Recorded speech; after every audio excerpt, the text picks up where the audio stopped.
Welcome to Joint Effort PAs, where two orthopedic surgery PAs get real about life in medicine. From tips and tricks to professional growth, work-life balance, and everything in between. We're here to share what we've learned and what we're still figuring out. Let's get into it.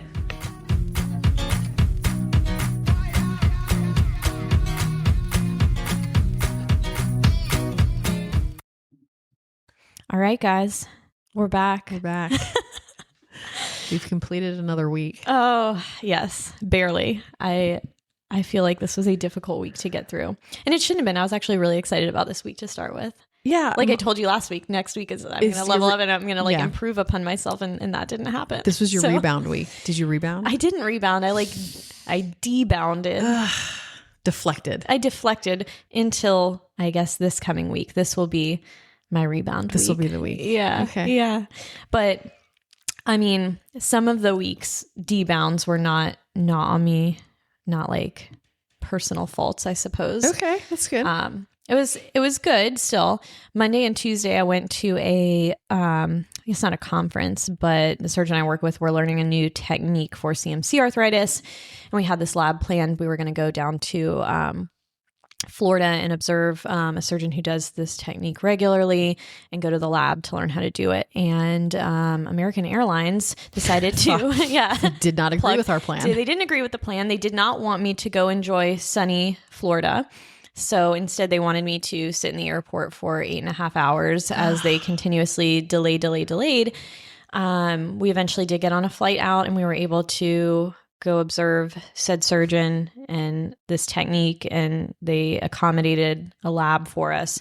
So it was still really cool. We still got to do all the things and learn the technique, and that was great, but it just was not the original plan. So what do you do in the airport when you're delayed for hours and hours and hours? Now, mind you, you set aside your pre-planned day, aka you're not in clinic. So right, it's not we like canceled you can a clinic day and an OR day for this. So it's not like you can just pop up and start getting involved because there's nothing for you to do. Oh, well, it did. No. Okay. Yeah. Well, doubt. Yeah. I highly doubt that you would just not get involved. But I mean, like, you can't be like, whatever, I'll just roll back and see some patients. It's not a thing. Yeah. And that's why we didn't, because like the reps we went with, they were like, I mean, do you guys want to cancel? And we're like, I mean, we don't have patients to see. We don't have surgery scheduled. Like, we set this time apart. As long as there is some benefit for us going here still, like we're going to do it because what else would you do? You know, you've already made plans for it. But yeah, I actually didn't bring like any of my paper charts with notes with me because I was like, oh, I'm not going to have that much time on my hands to But to be clear, there were notes to be done. There were notes to be done. Yeah. I actually had like 40 open notes. Oh, God. And some of them I was able to complete just based on like memory, but some of them I wasn't quite sure, so I couldn't. So I got a little bit done, and just like a little bit of planning, and we did a little bit of like stuff with our social media. But I mean, 8 hours is a long time. It's a long time. It's a long time. Yeah. It is a whole day. Yeah. So the next day was very, very quick, rapid fire lab. We observed a couple cases with this surgeon in Miami, and it was really cool. We got to see his office, and just kind of like how he runs things, and it was neat. And then right back at it Wednesday. Did you, whenever you see another surgeon or like you're out of your environment into somebody else's, do you ever pick up things that you're like, we should do that? Why don't we do that? Yeah. Yeah. And other things like, God, I'm so glad we don't do that. Yeah. Yeah. Yeah. Yes. Yeah. much like I described to you a little bit ago. Yeah. But yeah, like it's always good. It's always neat to like see how other people's process works, and see ways that you're similar. And maybe sometimes there's ways that you're like, dang, I think we do that a little bit better. Yeah. I think we're more But you keep that to yourself. You don't say that out loud. Well, yeah. Well, you say that to them, be like, oh, I think we're. Or you say that to your surgeon, like when you have left in the airport. You're like, we do. We're doing pretty good. Yeah. Yeah. Yeah. So that was interesting. But yeah, overall good. And then back into clinic on Wednesday, full day. OR Thursday. We had to cancel a total for an unknown allergy. And I'm still a little depressed about that. I've been sulking about that for days. Yeah. And then Friday I had clinic. It was our walkabout day. Yeah. So overall a debound, a deflected week. Yeah, it was just, good. Still, the trip was really good and everything. Yeah. So I did enjoy that part of it. But then the rest, mid, as the kids would say these days. They do. I had a planned day off Monday, and I took two of my kids to go look at a local college. So we did that whole thing Sunday into Monday, and it should have been, again, best plans. The best plans are always thought out nicely. Yeah. It should have been like a 3-hour drive, go out to dinner, hang out with my 2 teenagers without, all my younger one and all the other outside influences. And then go see the school. And then we were going to come back home, take our time, whatever. And again, it was 3 hours there, 3 hours back. Fast forward to the actual day of Sunday, woke up and I was like, I don't feel good. Like, fever, like it's happening. It's happening. Fever, congestion, tired. I was like, oh my God, I really, I don't want to cancel this again. Like if I cancel it, when are you going to do it? I'd have no clinic. Fine, we'll go. So I waited all day to go. Then we get in the car to drive and it's torrential downpouring. Oh my God. Yes, torrential downpouring. I have a kid who gets really car sick, which we made it an hour before he projectile vomited everywhere. Oh my God. Yeah, that's like, it's just normal. You're just used to it by now. Yeah, just pull over and whatever. So we get to the destination and I'm like, I need to lay down immediately. Fell asleep for an hour and a half. Then went out to dinner, which honestly was just plowing through. Yeah. I didn't want to talk. I couldn't even taste my food. Oh my God. Yeah. So did that. And then the next day we did the tour. Didn't feel great. Had to, deflect, go get some Tylenol because I felt like garbage. And then drove 3 hours back because in North Carolina, we have some snow days that aren't snow days, and the kids had a ton of cancellation days. So it turns out President's Day was not a day off. It was actually a scheduled makeup day. Yeah. So my oldest had soccer tryouts at 3. So the tour was from 10 to 12. Literally jumped in the car, got back, had to be back at 3. And then I got home and I was like, I need to lay down immediately. So I didn't accomplish the tour was great. It was good. Yeah. Mentally, I was kind of dissociated from that. And then when I got back to prep for the week, I couldn't because I was just must sleep. Yeah. And then I rolled into my week and I, like we often do, pretended like I was fine. Yeah. I just mentally was like, I'm just going to power through this. Do you think that sometimes I try to convince myself that my body actually feels less sick if I tell myself I'm not sick? So I woke up to work out Monday and I couldn't move. It felt like if I was laying face down and somebody rolled over me with a bulldozer, that's how my back felt and my shoulders and my, everything felt terrible. And I was like, I'll just move. So I tried to work out to convince myself I'll sweat it out. That's how viruses go away. I did the same thing on Tuesday, but I felt terrible. And then, but that was our OR day. So listen to this. We were up in a rural place. You know it very well. I know where. And we brought this patient up there because they had a pacemaker and a defibrillator. Now, for satellite outpatient surgery centers that are at a hospital, some of them will not do defibrillators. They will do pacemakers. They won't do defibrillators because if we use cautery and we cross wires, we got a problem, right? Yeah. So called the rep for the pacemaker defibrillator, Medtronic. The rep was like, sure, I'll be there. 7:30 start. So we get up to the hospital and it's a left shoulder and the pacemaker defibrillator is right there. So already it's a field issue.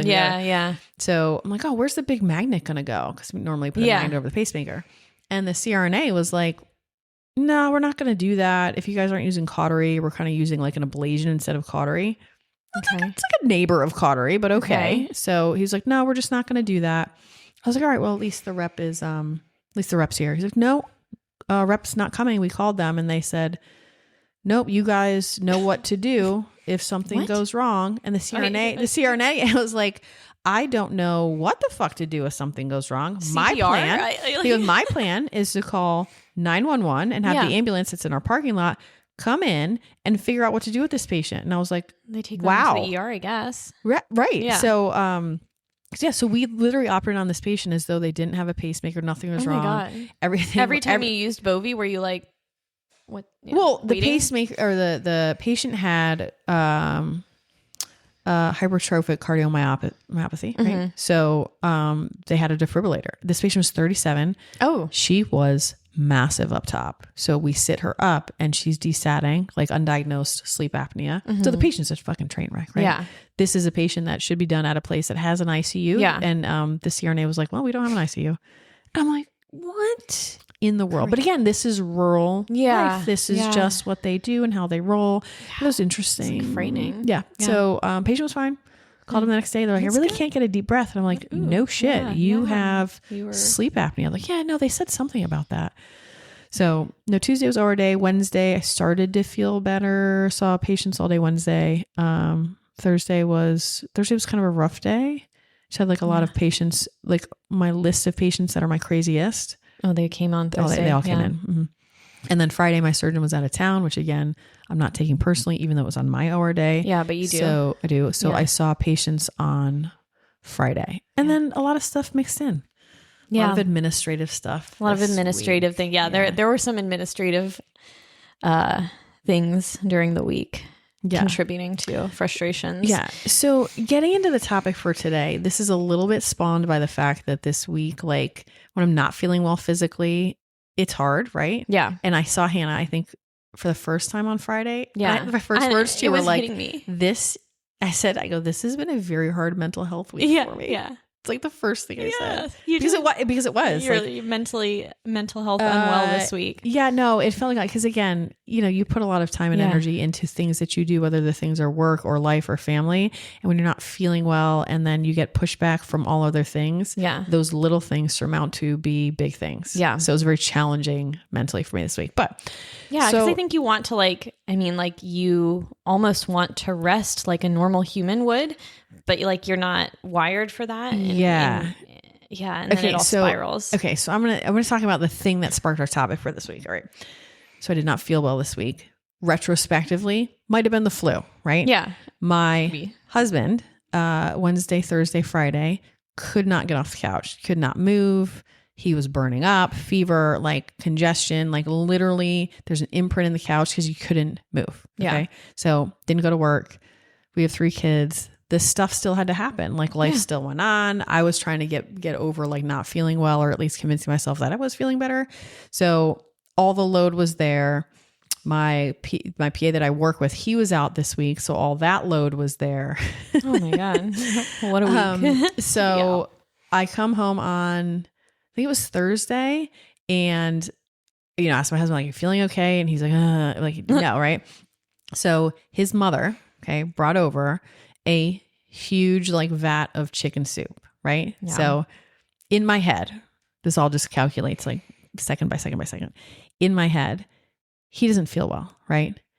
It is the expectation in life when he doesn't feel well that we allow him to not feel well, and we provide him all the supportive measures. Like, let me tuck you in, let me get you like chicken noodle soup.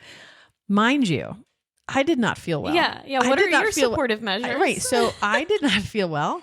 I had 0 supportive measures. It is not the expectation that anyone can be like, hey, do you need something? Yeah. Not at all. And I went from 0 to 100. Yeah. I ended up getting in a huge fight with my husband as he's dying on the couch, yelling at him because of all the stress of the week. Yeah.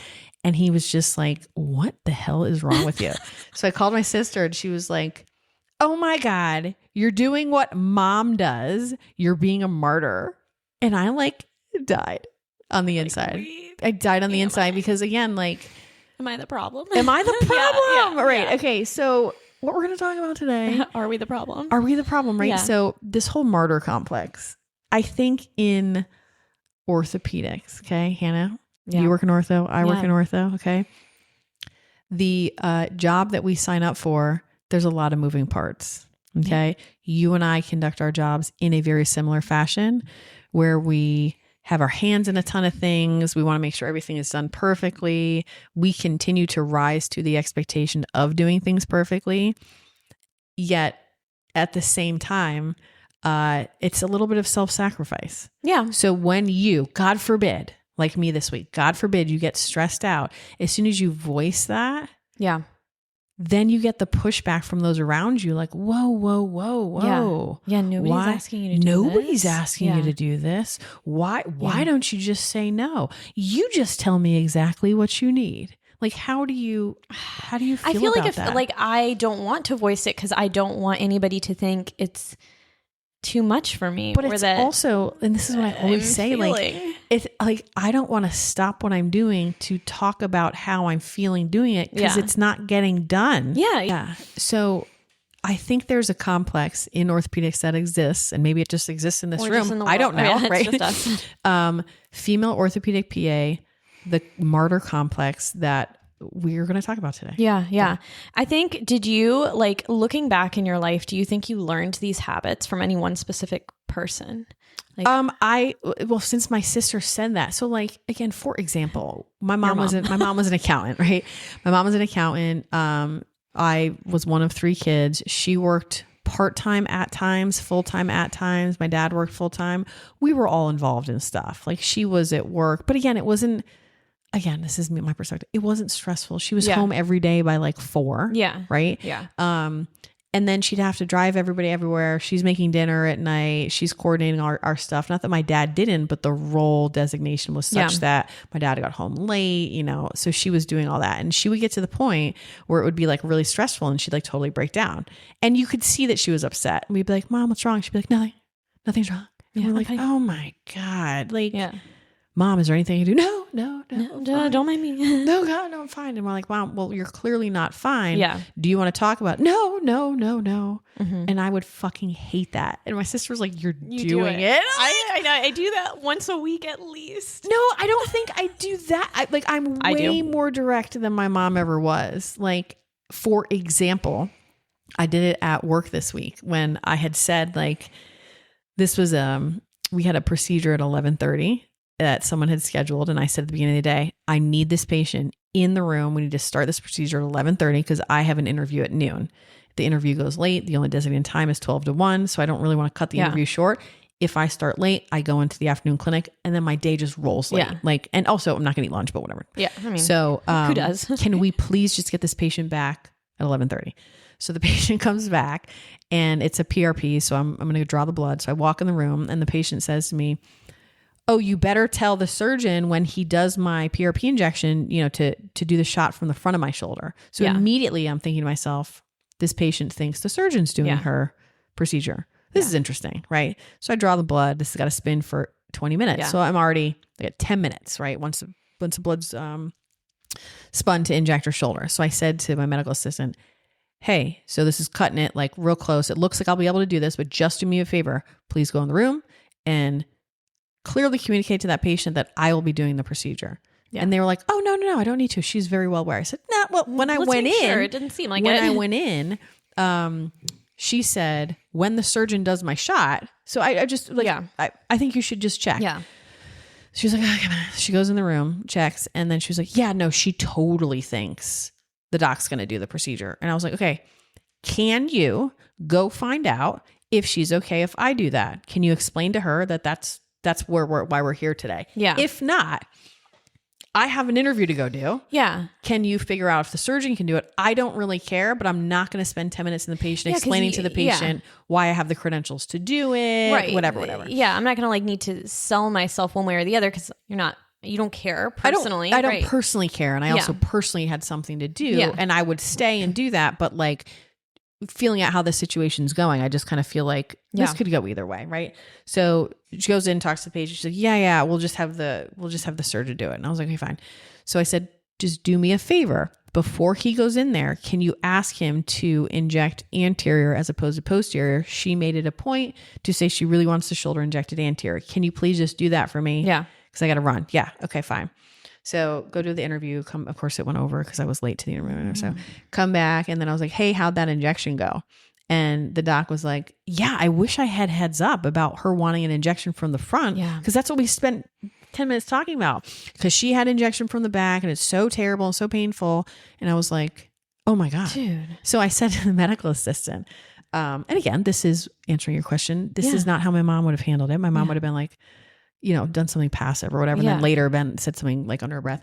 I was like, do you hate me? Is there a reason why you just did the exact opposite of what I told you to do? The one thing I said was, can you please tell the surgeon about the anterior approach? Like, is my voice not loud enough? Like where's the disconnect here? Did I stutter? Yeah. And she was like, I just forgot. And I was kind of like, wow. So I think I'm more direct. I don't think I've learned that behavior. So in fact, I think I've learned to be aware of the behavior to correct the behavior. Yeah. Yet still, I feel like I'm like stuck in this like martyr complex. Yeah. So like, why do you think it's a female thing? I mean, I kind of do. Yeah. Because I feel like, and this is just my experience, personal experience, right? There's I'm sure maybe there's plenty of men out there who feel the same way, but I feel like men in general just don't have to deal with that. Like, they are more direct, generally speaking. Yeah. No, but females, okay, and I'm taking this back. Females are historically and culturally frequently referred to as martyrs due to a combination, this is like old school, combination of religious narratives, which again, this is where it all started. Yeah. That equate female suffering.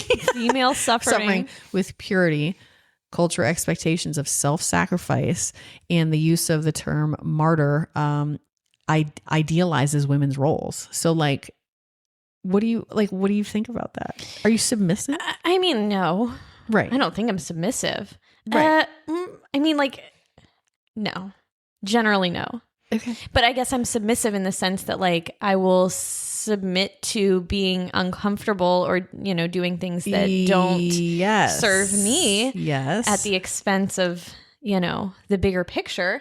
But here's the thing, like, I don't know, is this me being a martyr that my constant response to this is like, well, like, I like to, I want to, I enjoy it. I love the discomfort. That's like a little Stockholm syndrome. It is. No, but I actually do. I don't know. I think about this sometimes and I'm like, do I love being stressed out? Like, yes. But is it because I just don't know any different or better? Like, but I guess what is the threshold of taking on so much? And again, that whole like suffering, self-sacrifice, like where's that balance?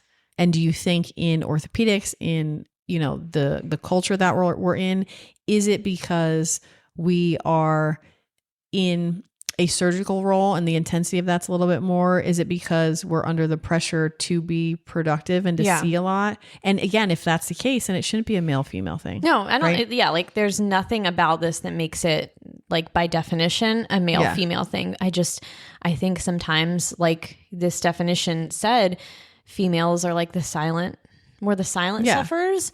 But silent, a harsh word, but again, like let's draw the parallel to my beginning half of the week.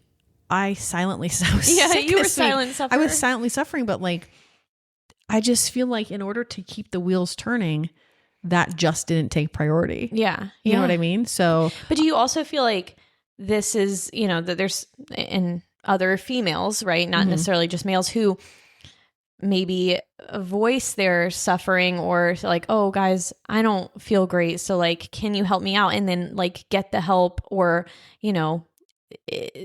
they're not silent. Like people are contributing more for them because they're asking for it and you just don't want to ask for it. Yes. And this is a self-reflection, potential growth moment here.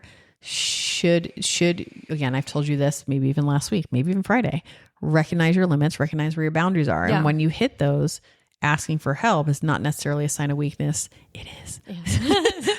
I know I'm not going to do it still. It's not a sign of weakness, but more so it's like, self-preservation, I guess. Yeah. Whatever. Yeah. But again, the parallel here, my husband didn't ask for help, but those around him just assume that he needed the help. Yeah. So, but I wouldn't necessarily say that's because he's weaker,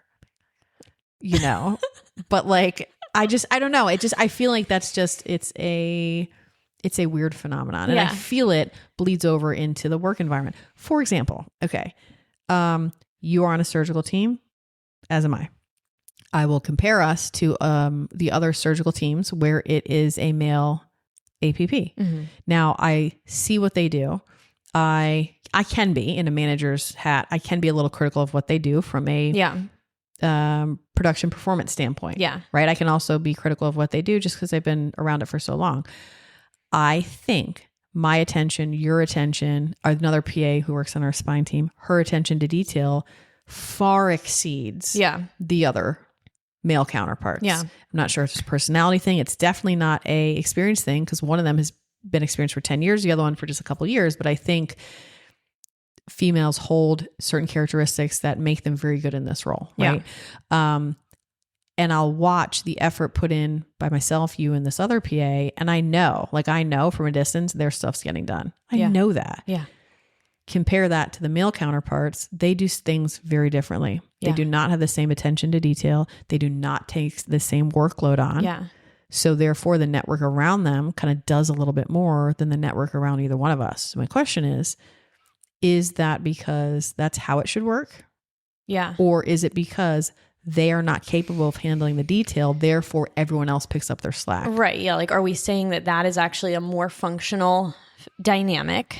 Yeah. That, you know, we are unnecessarily taking up this extra effort and it would work out better if we acted more like them, or that because they're not doing it, like it just magically happens around them. I think that's the case.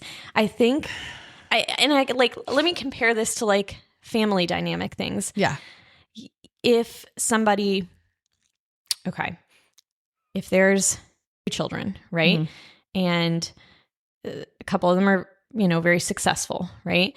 And one is not so much, are the parents going to support more so the one that's not as, like if you act like you can't function on your own in certain ways, if you like always are needing the extra help, you're going to get that from somewhere. Whereas the people who are never needing the extra help, they're not getting the outside support because it's just assumed like you can figure it out on your own. I think it probably stems from that kind of stuff too. I don't know. Were you like a straight A student growing up?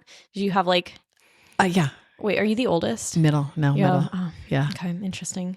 No, my sister, super high functioning, super successful. Myself, again, we were like a year apart. So we kind of did, my parents didn't have to worry about us. Yeah. Like grades, athletics, friends. We just didn't. We just kind of were very self-sufficient. Yeah. My brother, not that he's not, but he did not have to work as hard. Yeah. And my parents helped him out and were so much more lenient on him. Yeah. So again, like I think then that breeds like he can be successful knowing that those around him will help him. Yeah. Now, in a professional setting, is that the key? Like, is that what we need to do? Or is that just the dynamic for like, let's say the other male providers that I see? Like, is that just dynamic and that's what works for them? Because if you ask me, I would not want to have that person on my team. Yeah. Like I don't like side note, I'm not going to switch what I'm doing because of this. Like, no, but I guess like I can learn about myself from this and be like, wow, I'm a martyr. I probably like don't need to do the things I do. I'm still going to do them. But I also don't like though. And again, this is also part of the whole thing is when my sister said to me, oh my God, you're being like mom, there is a negative connotation to being a martyr. I don't want to be a martyr. I don't want to be like, oh my God, I'm carrying everyone's weight. Yeah, here. And like, I don't want that. And that's not even the thing. I don't know what the difference is and how I can conduct myself in a way that is confident, successful, being able to handle a lot of things and not being called a martyr. Because as soon as you do that, I'm going to break down mentally. Break down. Yeah. Well, it's happening. I know. This week. I know. This is your mental breakdown week. No, I know. I looked up the definition of martyr when you sent me this because like I know what it means colloquially, whatever. I can't say that word. Hurt my ears. Yeah. Damn. So by true definition, someone who suffers or is killed because of their religious beliefs. By more, I guess, Urban Dictionary definition, modern definition, somebody who exaggerates their discomfort or distress in order to obtain sympathy or admiration. So I don't think you or I are true like martyrs in the word. So yes, maybe we can round about this to say like, yes, it possibly looks like that from the outside, but I don't think that is the case. Maybe this is me becoming self-defensive, but I don't think either of us are doing it for sympathy. No, it's not that. Yeah. It's not that. I think it's also not validation. It's also not that. But I think like everybody has their upper limit, right? Yeah. And I think if you're getting close to the upper limit and we don't know how to change our behavior to ask for help, I feel like it should be known around me. I feel like it should just be something where it's self-awareness. Yeah. And I feel like it's other people's awareness around to also be like, whoa. Do this. Let me help you out here. I know you're capable of doing this. Kiana, we talked about her last week. Yeah. Kiana was one of my medical assistants way back when. All-star. Love her. Wish she was still doing it. But Kiana was that exact person. Kiana was working really, really hard. And she worked at a different level she did. than the rest of them did. She just did. Yeah. She would get to a point where she would work really hard and then it would turn into like a little bit of why aren't you helping? Yeah, like why aren't you doing it? It makes you resentful. It turns into resentment. And we got to the point in our relationship where we would recognize this in each other. Yeah. And I would tell her like, listen, I'm going to do the phone calls. And I would sit there and you'd see her eyes get wide and her face get red. I'm like, I know you can do them and you can do them better than me. But what I need you to do right now is I need you to go do this because it's going to be way less stressful. Yeah. And I'm going to do the phone calls. Yeah. And I don't want you to argue. That's just what we're going to do. Yeah. And we worked very well. We would get in yelling matches and then we would feel great. Yeah. But I think like you have to recognize that. Yeah. And I think for her, even knowing her now in life, like she is that person for those around her. Yeah. And she will continue to do all the things. All the high achieving things. This is just for every high achieving boss lady woman out there. But listen, it can't be like a negative thing. But you said something interesting earlier. You said in defining yourself in orthopedics. And again, we're just specifically speaking to females because that's who we are and who we can relate to. Females in orthopedics. I think predominantly it is a male dominant field. Yeah. Right. Here it's about 50-50, you think, right? Yeah, I would say. Toughness, grit is praised and that will make you stand out. Yeah. Right. So when you were a student, you worked here, yes, man, you said yes to a lot of things. You accomplished a lot of things. You could do a lot of difficult reductions. Like, whoa, like, wow, she can take long hours. She can do hard cases and she's doing great. So that was rewarded. Yeah. It's praised. Everyone's like, oh my God, Hannah's great, whatever. Yeah. So we are conditioned to function at that level. Yeah. So like, at what point do you draw back and say like, hey, I'm not okay to do that? Like how do you navigate that? I think, you don't, right? Like I don't, I don't address it. But like, this is the point I brought up earlier. I think like early on you're conditioned to it because you're getting this positive feedback and reinforcement for it. And like, this is like with working out, right? When you start off, you have a lot to gain. Like it's easier to gain. You can you put in all the long hours and you see the reward from it. You put in all the, hours at the gym and you see immediate faster growth.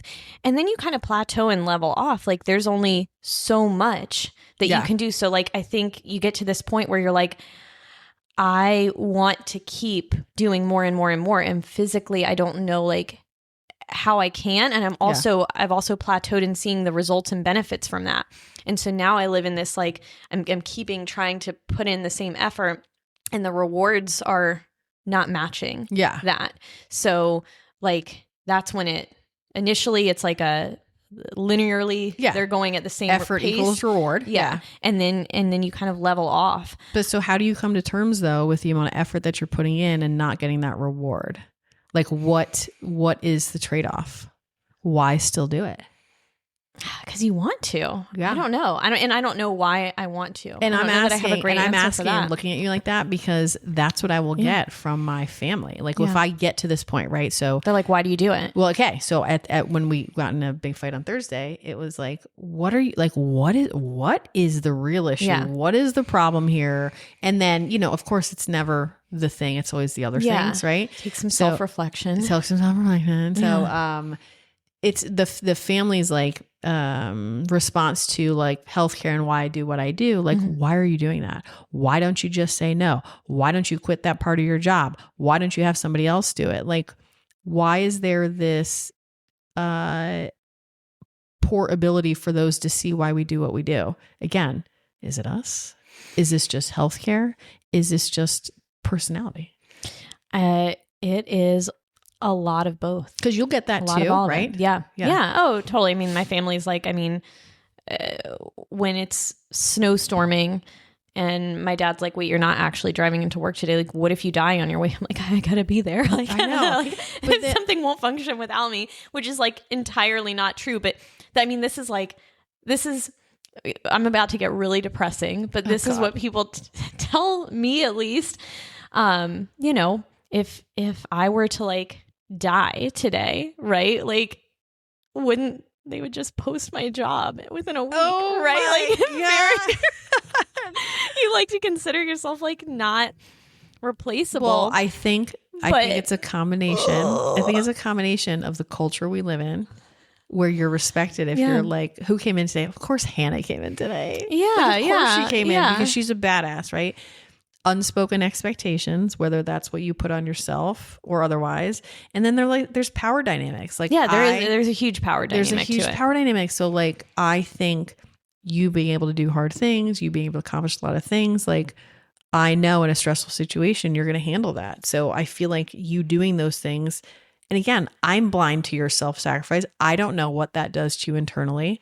We talk about it every week. Yeah. But I see you. I'm still functional. You're still functional, but I see you rising as a powerful person because you have capabilities. Yeah. You see what I'm saying? Yeah, no. And I mean, that is the self-reward. Like, I know. You want to, and you could compare this to any job. I mean, I'm sure like people in the corporate world, it's the same. Well, I don't want to say it's the same kind of thing. I like deep down, I don't feel like they're working as hard as we work, but I mean, like they're taking a lunch break and they get to pee whenever they want. But you know, besides that, it's the same kind of dynamic. Like you want to get to the top. Yeah. So some people are okay. Not like that's not there. I think we just want that. I know, but here's the other thing. So the whole like martyr thing is, it's because you're not saying something. Like you're not saying like, hey, I need help. You're just doing it. So why is there the stigma with talking about it that is fearful of being thought that you're not tough enough? Mm-hmm. You are too emotional. Yeah. Or you're being difficult. Yeah. You know what I mean? Like that's why I don't talk about it, because I don't want to have. But it's weird because like, do you feel like there's anybody around you who would think those things? Like if I were to ask for those things, I don't think any people around me would like think negatively of me. Like I'm the only one who would think negative of myself. That's right. Yes. Like I'm the one who's going to get personally offended at not being able to do, like I take my mistakes more personally than anybody else around me does. Yeah. For example, our canceled total on Thursday, I literally like, it wasn't any one person's fault. I'm going to say it was my fault, but like it wasn't, but like it feels like everything feels like my fault. Yeah. All the time. And I take it the most, everybody else is like, oh, it's fine. Like we're past it. Like I'm not going to get over that for at least 3 years. Yeah. Like I had an instance just this week where I was talking to somebody and like, I was like, oh, hey, this one thing that I do, you know, on surgery days, like this one role, and I wasn't in surgery on Friday. I was like, oh, like I need to do this, you know, for the surgeries tomorrow because I won't physically be there. So I need to do it ahead of time. And the doc I work with was like, oh, if it's not too much or too stressful for you. And I was like, oh my God, like it's not. It's not. In fact, nothing is. Nothing is too stressful for me. Like, I mean, and like that was a joke, right? Like that was not a thing that actually would be too stressful for you. But like, I would never let it. I would never say that I couldn't. So I would never say that like, oh yeah, I can't tape up this thing really quick while I'm in the middle of driving on a busy highway and possibly going to kill myself. Like, no, I can at this stoplight hotspot to my phone and type up this HPI. Yeah, that's like fine. I do it all the time. I have done that as well. But I used to work with this surgery tech at one of our satellite facilities that was experienced. He had been doing it for a long, long time. And we'd get to the point at the end of the case where I would have just closed or like not even fully closed yet, and then put the dressing on and put the sling on or whatever. And he would be like, hey, how about you go put your feet up, go take a break, go powder your nose, and I'll finish this for you. So here's the thing. One, he said it in such a way that made me want to fucking kill him. Second, the thought of somebody asking me like, hey, let me help you out. It makes me go the other way and have to prove to them, no, I can do that. Yeah. And I think in no scenario, had that guy said that, even if I really needed it, would I have gotten up and left my work undone? Yeah. No. But the two male counterparts that we were just talking about, I think they would. They would. Yeah. They would be like, thank you. Thank you so much. And then they're going to leave not as stressed during their day. They would leave and they would probably go home early. I think this comes down to a personal problem. Okay. Well, tell me.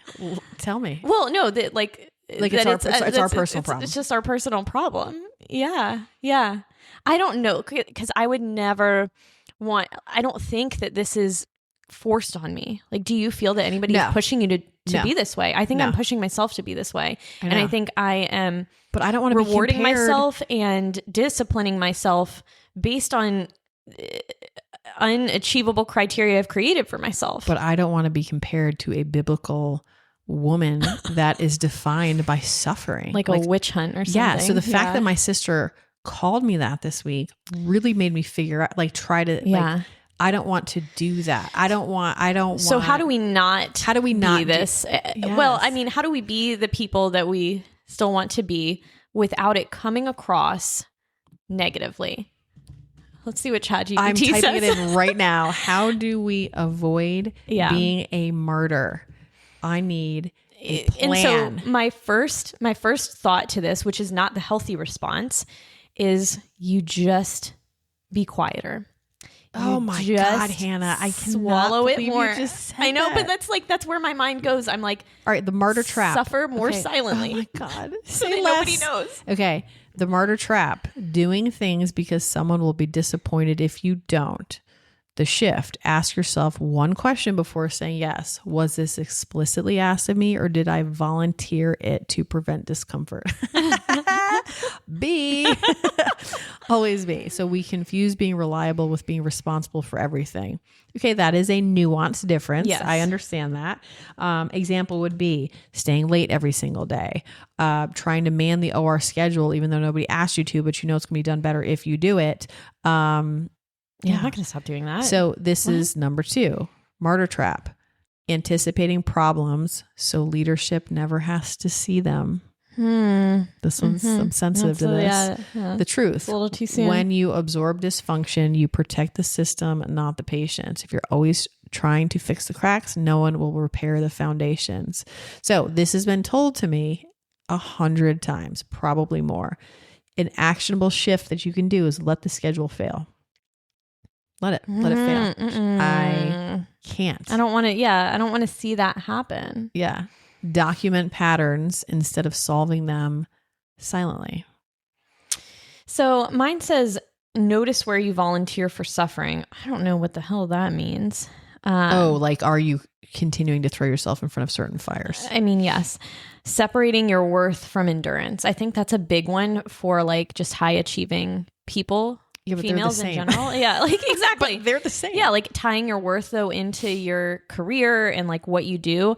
I mean, that's something that is hard that I struggle with, is like just like that's my identity.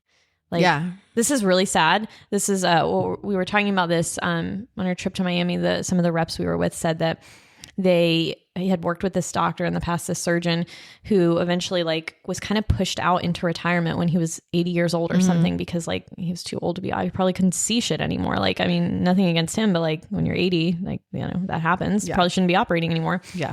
And then he like continued to come to the hospital every single day and like eat dinner in the cafeteria there, because that's just all he knew. Like that was his life. And I'm like, oh my God, am I going to be 80 and like just sitting in here? Like we're both going to be like passing by each other. You're going to be 80. You're going to be 80 and you're going to want to eat peanut butter out of the round Jif containers. Yeah. There's going to be no other way. I'm going to be sitting in the break room at the ASC, like watching all the youngins, like, and they're going to be like, the fuck is that? Right. What? Like, oh, she comes here. Yeah, don't mind her.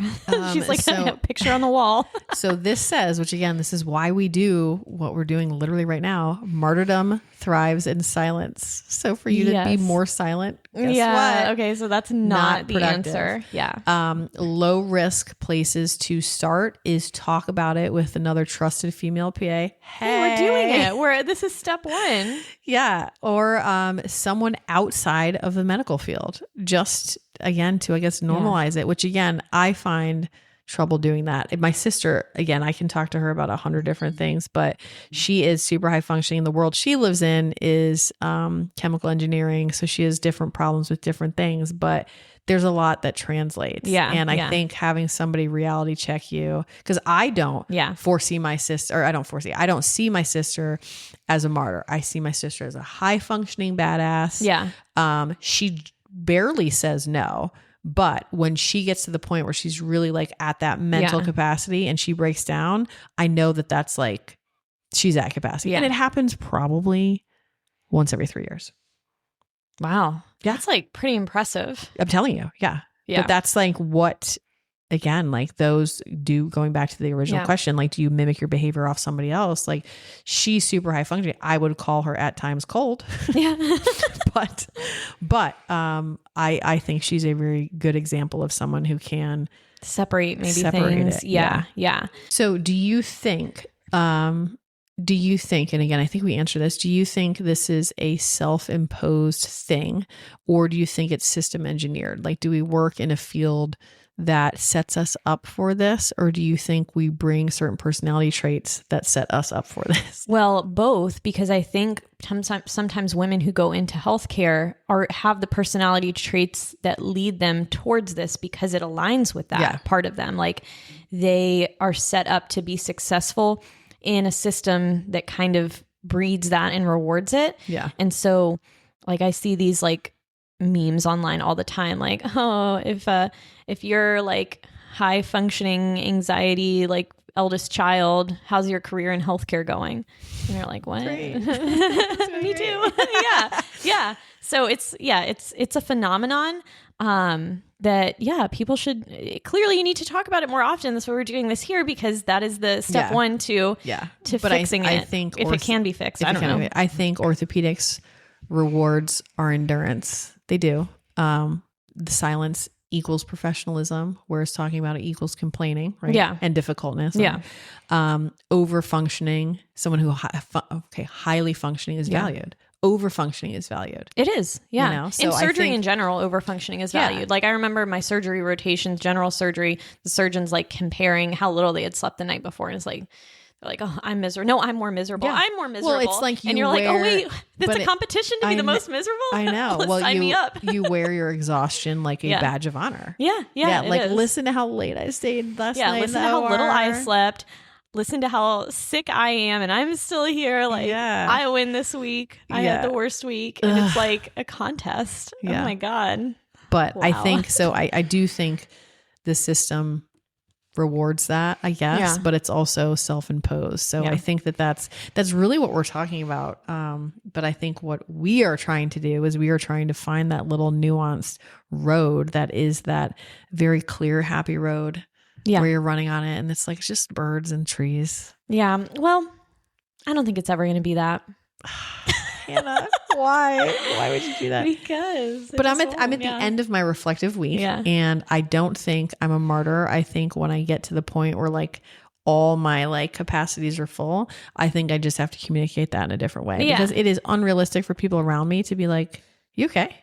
It's just never going to happen. And when they ask, I'm going to be like, yeah, fine. But not in a way my mom did it. Okay. I don't think of you as a martyr. I think that like you have a high threshold for it, and like I think certain people just bottle things up and don't let anything show until it overflows, and then you get to the overflow. And that's just like a different personality trait. Some people are going to absorb and disperse as it happens, and some people are just going to like absorb like a sponge until it can't, like, or more like a balloon until it can't. Or like a baker cyst, Hannah, and then it explodes, and then you can't walk. Yeah, exactly. And then it goes away. You're a baker cyst. I'm a baker cyst. I'm a baker cyst. So fitting. Oh. All right. Well, that's some good reflection. I'm going to reflect on that for myself personally this week. And maybe I'll have, it'll be my rebound week. It'll be your rebound week. I think though it's good conversation. One, because it was relevant this week. Two, I think that it is something that probably happens more than we think about. And I think it's really good to just create a platform where we can at least talk about it. Yeah. So. Maybe you can feel more seen and heard. Maybe this is also you and you're like, wow, other people out there exist. That's like right. This. Yep. We're here. Come find us. That's right. All right. Till next time. We'll see you next week.